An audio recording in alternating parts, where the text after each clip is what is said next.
8 minutes avec...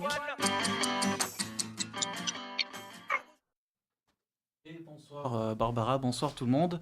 Donc ce soir, nous recevons Mathilde Vernet, qui est doctorante en génie civil à l'Institut Pascal. Bonsoir Mathilde. Bonsoir.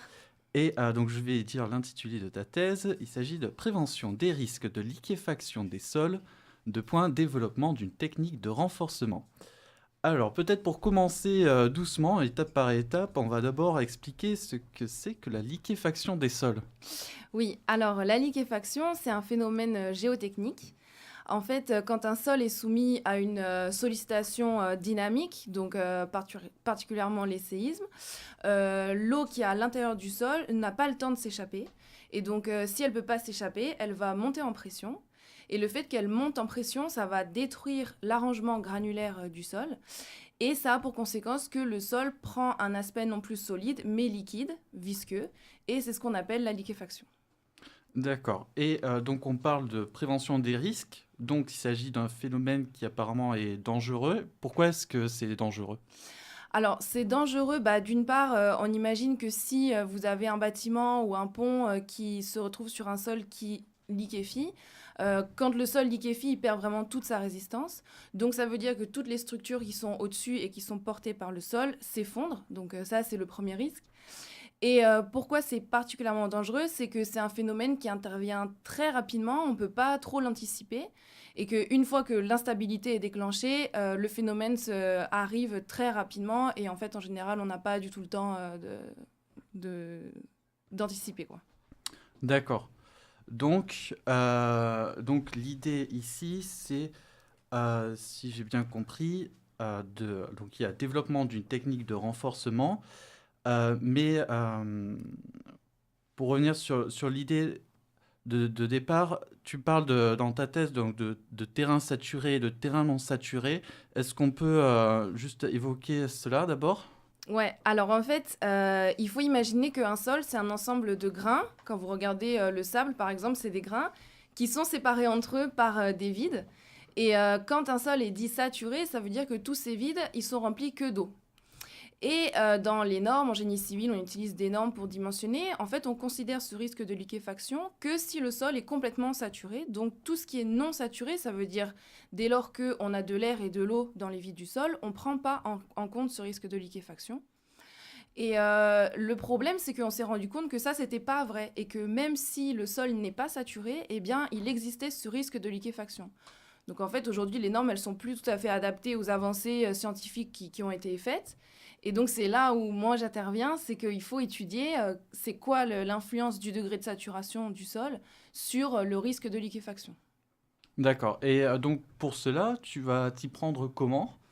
Donc, moi, c'est une thèse qui est vraiment expérimentale. Donc, je suis dans un laboratoire et on fait des essais qui sont connus en mécanique des sols. Et le facteur que je fais varier, c'est justement la quantité d'eau dans le sol. Donc, on a développé un système qui nous permet de désaturer le sol tout en contrôlant certains paramètres. Ce qui nous permet on sollicite en fait nos échantillons cycliquement pour reproduire un séisme. Et on regarde quelle est la différence quand j'enlève de l'eau de mon échantillon et quand je lui mets de l'air. D'accord. Et donc tu as déjà pu faire des premières expériences à ce niveau-là et, Oui, ça fait 2 ans que je fais des essais là-dessus. C'est compliqué, voilà, l'expérimental, il y a toujours un truc qui marche pas. Mais on a des premiers résultats et on montre que oui, effectivement, actuellement, de ne pas considérer le risque de liquéfaction si le sol n'est pas saturé, c'est pas absolument vrai. D'accord, très bien. Je ne sais pas s'il y a des gens autour de la table qui ont des questions, parce que Barbara avait dit la dernière fois que ce serait bien que des gens puissent intervenir. Non, c'est surtout Alexandre qui a proposé ça. Mais malheureusement, non, j'ai pas de questions parce que Mathilde a déjà répondu à toutes mes interrogations. Effectivement, Je c'est vais en très poser clair. une. Est-ce que tu as trouvé une solution pour empêcher, en cas de sol non saturé, empêcher un séisme, c'est peut-être un grand mot, mais en tout cas empêcher l'écroulement du bâtiment qui serait dessus? En fait, l'idée de départ, c'est que quand il y a l'air dans le sol, quand il y a de l'air dans le sol, ça résiste mieux au séisme. Le problème, c'est que jusqu'à présent, c'est juste des choses qui sont observées et on n'est pas capable pour l'instant de dire je mets tant d'air et ça va rester comme ça et je peux m'assurer que s'il y a un séisme, ça va pas liquéfier. Donc le titre, il est un peu ambitieux. Je pense la solution de prévention, c'est d'utiliser le fait que ces sols non saturés résistent mieux pour une solution qui serait naturelle, juste mettre de l'air dans le sol pour diminuer les risques de liquéfaction. Mais ça prend du temps, les essais, c'est compliqué. Donc pour l'instant, je vais m'en tenir à l'étude de l'influence du degré de saturation. Ça sera l'occasion de faire une Il y a autre des thèse suites. derrière. Voilà, absolument. Exactement. Et donc,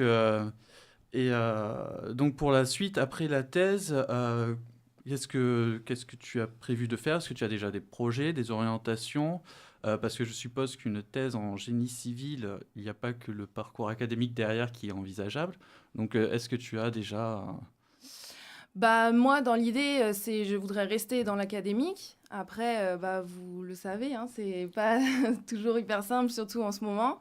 Donc oui, je ferme pas de porte. C'est vrai qu'en génie civil, on peut faire des choses plus appliquées, peut-être que dans d'autres disciplines. Mais pour l'instant, je reste sur ma première idée de rester dans l'académique en espérant trouver ma place quelque part. Déjà, tu as une deuxième thèse qui vient de s'être proposée. Donc, Voilà, exactement. Parfait. Plus qu'à trouver l'endroit et le financement. Pour un projet de recherche, ça peut être très intéressant de continuer là-dessus, effectivement. Voilà, ça sera tout pour ce soir. Je te laisse annoncer la chanson que tu as choisi de faire passer. Oui, c'est une chanson de Bill Withers, Just the Two of Us.